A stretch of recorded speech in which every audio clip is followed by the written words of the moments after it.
the issue is, what's going to happen and how are you going to assuage people? Now, you have said also that if you feel that this is going to help Trump, that you are going to drop out. So that's my next question. At what point, what are your triggers or breaking glass moments or whatever cliche you want to use where you're going to say, all right, this is going to help Trump, so we need to call this off?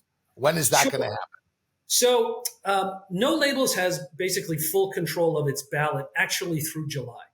So meaning there's a world in which No Labels put up a ticket, and then you give that ticket a chance to see if it catches lightning in a bottle. Right? Maybe all the critics are right. Maybe people don't want this ticket, in which case we know in a couple months. Right? If that's the case, No Labels has the ability to just unilaterally pull it down. So that, Dave, is the fail-safe. But here's the thing. But what are the triggers for that? You're talking about the how. I asked you the why or the when. Well, Dave, look, it's inherently going to be a subjective exercise, but let's put it this way. Okay. You kind of know it when you see it. If you have a ticket and in July it's polling at 7%, you know what? It's not going anywhere. But if it's up in the 20s and the 30s, if its trajectory looks like this, then you probably have something. The other thing, Dave, and this is something we just reject categorically, there is an assumption that an independent can only hurt Trump. That is wrong. There are some kind of independents could only hurt Biden. There are some kind of independents that will hurt Biden. Cornel West, Jill Stein, they fit the profile of a Nader. These are candidates that are left-wing protest candidates. Any vote for them is a vote that probably otherwise would go to Biden. USA Today did a poll a couple of weeks ago where they had Robert F. Kennedy in the mix. He was actually pulling more from Trump. So this is what the lesson I draw from that is. So here's my question on that. Sorry. How an independent draws depends on who the independent is. Well, exactly. This is a different election, but go ahead, Carrie. Sorry, that's my question. I know you won't name names, but strategically, based on what you said, can we infer that if you do have a ticket, that it would be a Republican or ex-Republican or more conservative person at the top, so that person would be more of a draw away from Trump? Is that the strategy? That's very likely. And that's based, Carrie, on, look, we started last summer polling a little bit more precisely, where we were looking not just at the concept, and we were starting to look at different permutations of tickets and a identifiable R or D on the top. And an R atop the ticket tended to have two things. One, it just did better on an absolute basis. It just was more popular. And number two, if you had the right kind of Republican, it could really take a chunk out of Trump's hide, even more so than Biden. See, well, I would say two things. I think that you have a couple of unique factors. That, first of all, even you, by the way, I was impressed during our last podcast when you identified George Wallace as the last third-party candidate to even get any electoral votes. Ross Perot got 19% of the vote popularly, but 0 electorally. So there hasn't been any case where a third party in this two-party system has been proven to win. And people talk about, I would support a third-party candidate, but I think in this election, things are so tribal, but that then when they get in the booth, they're going to pull either a D or an R. And also, the rules are off because Liz Cheney and Nikki Haley have been thinking about running as an independent, but even they have been shown to be pulling votes away from Biden because the Trump vote is so set. This is a different paradigm this year, okay? This is not Republicans versus Democrats. This is the Trump base versus pretty much everyone else. And so that's why I think this is the one election where you're really playing with fire. This is the interesting thing that I think, and I saw, look, Dick Gephardt, who has been out there, he's been one of the leaders, sort of undermining this No Labels effort and trying to scare people about it. One of the things he said in an interview in the last week is he said, look, Trump's base is 45% of the country, right? And any effort that sort of dilutes the Biden vote, like that's a problem. That's a threat to Biden. Trump's base is not remotely close to 45% of the country. I never said it was. Yeah. Meaning Trump, let's define this as the people, to use Trump's own words. that are okay with him shooting somebody on Fifth Avenue, right? That's not 45. That's 20% of the country.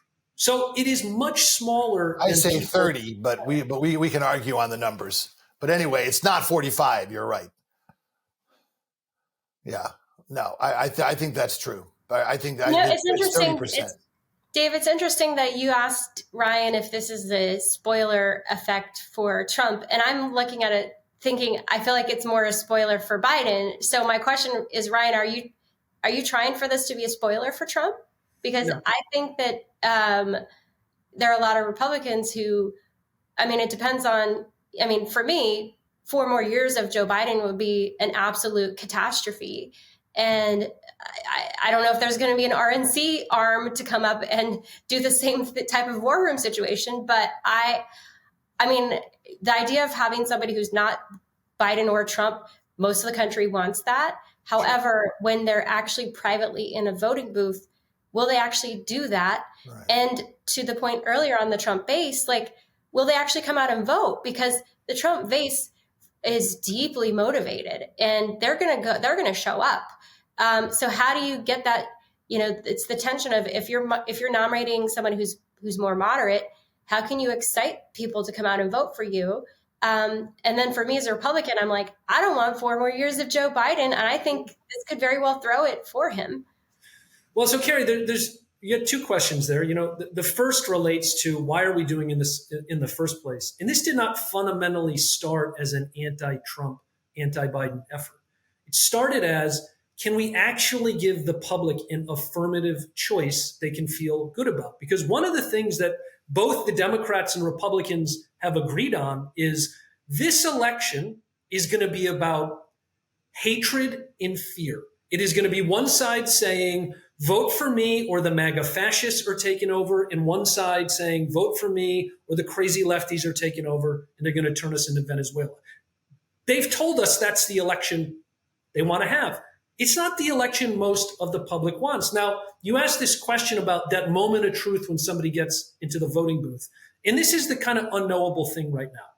There is a lot of history of third-party candidates who maybe they're polling at 8 or 9% in the fall, like Gary Johnson several years ago. And then in the end, he gets 1%. Why? Well, it's because by the time people got to the voting booth, they had a little flirtation with Gary Johnson. They said, this guy's never going to be president. So if it's the fall and there's a no labels ticket and it's at 8%, then yeah, it would probably collapse down to 3 by the time election day came around. But if it was the fall and that ticket is in the 30s and it is competitive, I do think voters would operate differently in the ballot box. People forget 30 years ago, Ross Perot was leading in June of 1992. Now, then he suspended his campaign and he had these black helicopter ideas that the Bush people were doing his daughter's wedding and everything else. But there's an alternative history where he stuck around and stayed in, and he could have been a lot more competitive in the end. Well, again, as I said, I think this election is different from every other in a lot of ways. But one area is the same, is that there's never been, I don't think there's anyone who says with a straight face that you guys can get 270 electoral votes. Okay. The best case scenario, and this is what would have happened if, say, Bloomberg had run in 2020, is maybe you get California and New York, you get a couple of big states, and you just throw it into the House. Obviously, if it goes into the House, given the constitutional situation we have, then that's going to elect Trump. So again, there's a big difference between getting people excited and getting even 20% of the people to vote for you, which I still think is high, and then actually winning.